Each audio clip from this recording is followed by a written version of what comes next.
नमस्कार। अगर आप भी सरकारी कर्मचारी हैं और आपने सरकारी आवास यानी कि जो सरकारी क्वार्टर है अगर आपने ले रखा है तो ये वीडियो आपके लिए है, क्योंकि रिसेंटली जो लाइसेंस फ़ीस है वो यहाँ पर रिवाइज़ हुई हैं, जिनमें दोस्तों यहाँ पर नई रेट यहाँ पर जारी हुई है। तो थोड़ा-सा आपको महँगा मिल सकता है अगर आप सरकारी क्वार्टर है वो यहाँ पर ले रहे हैं। तो चलिए यहाँ पर जो ऑफ़िशियल नोटिस जारी किया गया है उसको यहाँ पर देख लेते हैं। तो यहाँ पर आप देख सकते हैं ministry of housing and urban affair जो है उनकी तरफ से ये यहाँ पर आप देख सकते हैं ऑफिस मेमोरेंडम जारी हुआ है 17 जुलाई 2026 को।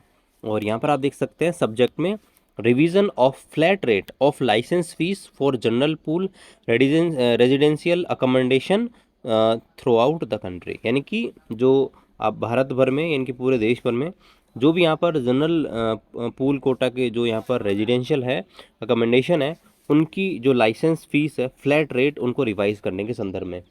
पहले तो आपको ये पता होना चाहिए कि जो ये लाइसेंस फीस है वो क्या होती है, क्यों ली जाती है। तो देखिए, जब आप कोई भी आवास लेते हैं, सरकारी आवास है, आप रेलवे आवास लो या कोई भी, तो वहाँ पर आपसे मेंटेनेंस के नाम से कुछ पैसे लिए जाते हैं और यही दोस्तों लाइसेंस फीस होती है। जैसे जब आप यहाँ पर रेलवे आवास ले लेते हो तो वहाँ पर आपका मान लीजिए कोई भी दिक्कत हो गई है, मेंटेनेंस कराना है, कलर कराना है या कुछ भी टूट फूट हो गई है, तो उस स्थिति में आपसे अलग से कोई चार्जेस नहीं लिए जाते सरकार की तरफ से। ये जो है, अगर आप रेलवे कर्मचारी तो रेलवे की तरफ से जो है इसका मेंटेनेंस उनके द्वारा ही किया जाता है, तो उसके लिए आपसे लाइसेंस फीस ली जाती है। और लाइसेंस फीस दोस्तों यहाँ पर टाइम टू टाइम यहाँ पर रिवाइज की जाती है। तो ये 2026 का यहाँ पर ये है, जहाँ पर आप देख सकते हैं in terms of provision of rule number 74 of central government general pool residential accommodation rule 2017, the government has decided to revise the flat rate of license fees recoverable for the residential accommodation available in general pool and also in department pool of ministries department of government of India through out the country. यहाँ पर देखिए बताया गया है कि जो general pool residential accommodation rule 2017 है उसके रूल 74 के अनुसार सेंट्रल गवर्नमेंट को अधिकार है कि वो जो है इसका रिवाइज कर सकती है जो लाइसेंस फीस है उसको। तो इसलिए यहाँ पर जो है जो लाइसेंस फीस का रिवीजन यहाँ पर किया जा रहा है, ये सभी जो जनरल पूल के जो अकोमोडेशन उन पर लागू होगा, साथ ही साथ जो भी यहाँ पर विभागीय पूल है, मिनिस्ट्रीज डिपार्टमेंट है, जो भी गवर्नमेंट ऑफ इंडिया के अंडर आते हैं उन पर भी लागू होगा। लेकिन यहाँ पर कुछ एक्सेप्शन दे रखे हैं, एक्सेप्ट इन रेस्पेक्ट ऑफ सब स्टैंडर्ड अनक्लासिफाइड अकोमोडेशन हो गए, जो भी यहाँ पर सब स्टैंडर्ड हो गए या अनक्लासिफाइड जो अकोमोडेशन हो गए, आवास हो गए, उन पर दोस्तों ये नियम लागू नहीं होंगे। इसके अलावा जो मिनिस्ट्री ऑफ डिफेंस के ये हो गए, इसके अलावा यहाँ पर आप देख सकते हैं accommodation under the control of ministry of railway. इसके अलावा मिनिस्ट्री ऑफ रेलवे में डायरेक्टली जो यहाँ पर आवास जो यहाँ पर उसके अंडर में कंट्रोल किए जाते हैं उन पर भी ये नियम लागू नहीं होंगे। ठीक है, यहाँ पर देख सकते हैं ये जो नियम है 1 जुलाई 2026 से यहाँ पर लागू हो जाएंगे और उसी हिसाब से आपकी जो फीस है, लाइसेंस फीस है, वो यहाँ पर वसूली जाएगी। तो यहाँ पर आप देख सकते हैं नीचे आपको रेट मैं आपको दिखा देता हूँ क्या क्या रेट यहाँ पर है। तो यहाँ पर देखिए अलग अलग प्रकार के अकोमोडेशन होते हैं, सरकारी आवास होते हैं, जिनमें आप देख सकते हैं type 1, type 2, type 3, type 4, type 4 special, type 5 ABC, इस प्रकार से। तो यहाँ पर आप देख सकते हैं, जैसे आप देखेंगे अगर आप 1800 ग्रेड के कर्मचारी हैं, ग्रुप डी के कर्मचारी हैं, तो आप दोस्तों जो टाइप 1 क्वार्टर है उसमें एलिजिबल हैं। टाइप 2 भी अगर खाली है तो भी आपको दिया जा सकता है।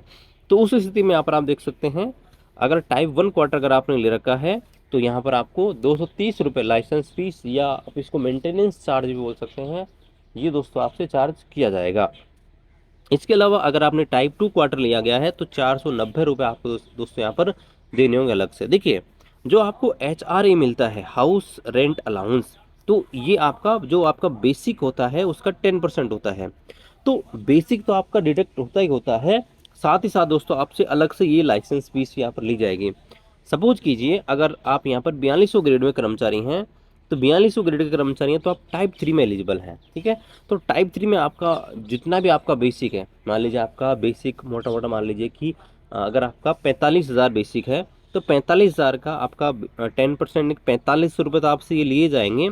साथ ही साथ दोस्तों आपसे ये 740 रुपये भी फीस यहाँ पर ली जाएगी। इसके अलावा इसमें जो इलेक्ट्रिसिटी चार्ज है, वाटर चार्जेस हैं, वो यहाँ पर अलग से ऐड किए जाएंगे।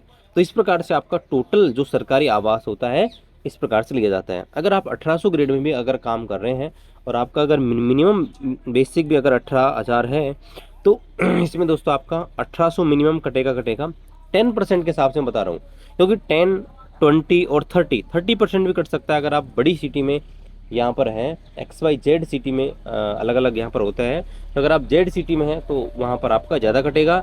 तो अगर आप 1800 ग्रेड के कर्मचारी हैं तो आपका 1800 प्लस 230 रुपये ये। इसके अलावा दोस्तों आपका जो इलेक्ट्रिसिटी चार्ज है वो यहाँ पर डिडक्ट होता है।